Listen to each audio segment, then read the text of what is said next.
White People Whisperers. Let's talk.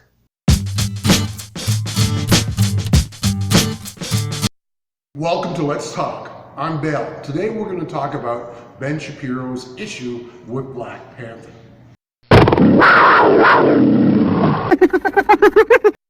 Ben Shapiro mocks Black Panther because he believes, that black people believe, that it's the most important event in our entire history. So deeply important. It is, we've heard it's deeply important to millions of black Americans. For some reason, because we got excited about something, Ben Shapiro decided, wow, that's more important than the end of segregation, the Harlem Renaissance, the Civil Rights Act. Who, after all, were not liberated from slavery 200 years ago and liberated by the civil rights movement with federal legislation, have not been gradually restored to what always should have been full civil rights in the United States. I mean, none of that has mattered up till they made a Marvel movie about a superhero who is black in a country filled with black people. If the 13th Amendment to the Constitution officially ratified slavery as being over, that's not 200 years, Ben. That's 1865 to what year is it now? 2018. That would make it 153 years. You're off by 47 years, which is 2 life sentences. Let me out! It is what it is. This is the most important moment in black American history. Not Martin Luther King, not Frederick Douglass, not the Civil War. Ben does know that black history didn't start with slavery. Ben says that we believe that this is more important than Martin Luther King, Frederick Douglass, the Civil War, the end of Jim Crow. Apparently, Ben doesn't know that we have more history than 150 years. You know, black people were around before slavery. Maybe Ben doesn't know that. Which way to Wakanda?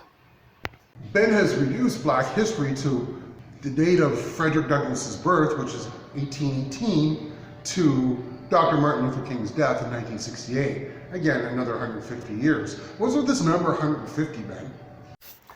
Ben does know that black history didn't start with slavery. Black children everywhere will now believe that they too can be superheroes who jump off cars in fictional countries. We are Black Panther. Really, Ben? You're criticizing kids for playing around like they're a superhero? I know you're doing this with Black Panther, but you didn't do it with Superman or Batman or any of the Jedi clan. You just seem to pick on black kids. I'm like dark and broody because I'm Batman. You shall not pass. We are Jedi. Jedi are real. It's a real thing. We're Jedi. Notice you only did this with black kids. Really, you're gonna pick on kids for dressing up in a costume and playing around like they're superheroes? I'm glad you're not a cop. Honest question. Which group looks healthier? Dr. Jeff Greenberg from the University of Arizona actually says that playing around like you're a superhero is really good for kids. That it gives them a sense of confidence, it gives them a sense of renewed energy, and it's a very, very healthy, productive behavior. If you're not telling your kids they can be anything in America, you're doing something wrong as a parent. You're going after black parents now, saying that if they don't tell their children that they can be all that they can be, then they're not doing a good job. So you actually think black parents don't tell their children that they can be doctors and lawyers, astronauts and scientists? You really believe that? And that it's because black parents don't tell the children that everybody's excited about Black Panther. Yeah, you're lying. The fact is that black people have always been telling their children they can be whatever they want to be. It's really the white culture that told black children here in North America and worldwide. What about all the negative things that mainstream media tells black children? Change, right? Blade was not enough. Catwoman with Halle Berry, no. Okay, Wakanda is where it is. Hey man, watch your step. Where it's at He's not even hiding this now. He's just straight up mocking black people and our use of ebonics. I've actually searched diligently to find one black person that actually says that Black Panther is more important than any other event. I couldn't find one person.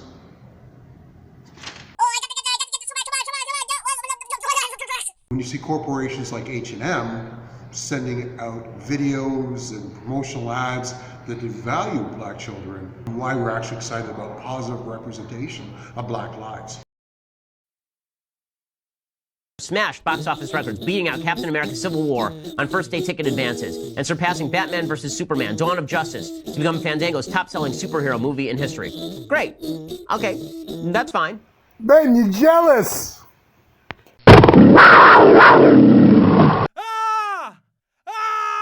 Panther, the superhero, was created by two Jewish guys. And just FYI. Two Jewish guys created Black Panther, or so you say. Did they invent the word black? Did they invent the word panther? Did they invent spirit animals giving people power? Did they invent African civilizations? Did they invent people running around in black costumes acting like a ninja in the middle of the night? Did they invent any single thing that you would see in Black Panthers? Technology, African leaders, African kings? No. Seems to me that they bored a bunch of stuff in order to come up with a concept. Where have we seen that before? Thank you very much. How likely does it seem that these two guys invented these people here? In fact, how do you invent people if they already existed? Do black people feel like that when they go see Denzel Washington in a movie? I doubt it. Oh man, Denzel. Now I know what it's like for white people who see Tom Cruise. I've never once gone to a Tom Cruise movie and thought, oh, look at that white guy, he's representing. Yeah, we sort of do say that. You know, this is how white people feel about Brad Pitt and Tom Cruise. Man, but Denzel. Did you see Denzel in Training Day? He was sick. Did you see Denzel in the Book of Elijah? He was sick. King Kong ain't got nothing on me! And now Ta-Nehisi Coates has written a new series of comic books. By the way, Ta-Nehisi Coates' comic books are garbage. I've read them. They're so bad, the Black Panther comic books. One of the greatest living writers on the planet, and he calls his writing garbage. And here's Coates winning a National Book Award. I didn't know they gave awards for garbage writing. Sorry to break it to folks, Wakanda is not a real place. It does not exist. It is just as real as Asgard. Okay, it's not a thing. Okay, number two, this idea that it's a fight against colonialism and imperial control. Wakanda's not a real place? Really? Black people didn't know that. We needed Ben Shapiro to tell us that Wakanda's not a real place. But I noticed he's never done a show on how fictional Krypton is, or Star Wars Empire, or Hogwarts. Harry Potter. Resistance is futile.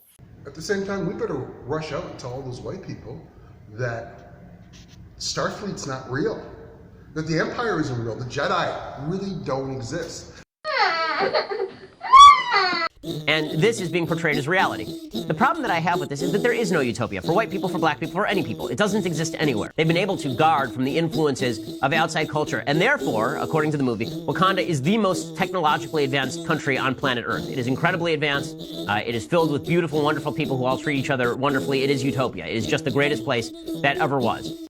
As there are numerous cultures and people and societies that have been wiped off the face of the earth because of colonialization, maybe the best thing for them would have been if they were never colonized at all. Yeah, because colonialism worked out so well for black people. Colonization equals death. I'm not saying Wakanda is bad because it's black or anything. That's stupid. I am saying that if your idea of a utopia is a place where there is no quote-unquote white influence, I'd like to see a place on the planet where that's a good thing. Probably everywhere. Probably every single indigenous culture that has ever existed. Good, and that all of the evils that have been suffered by folks on the continent of Africa have been suffered because of colonialism and imperialism. That is historically inaccurate. Here's Africa before colonialism. Here's Africa after colonialism. closest that we've come to utopia is a place like the United States, where people of any race, any color, any background, any ethnicity can live in freedom together while respecting each other's civil rights. The U.S. is a utopia?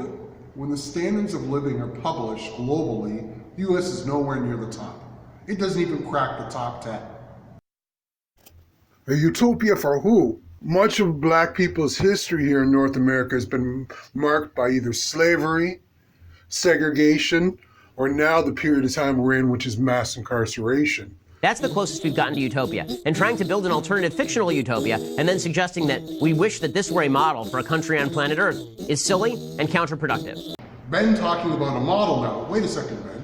I thought you said Wakanda wasn't real.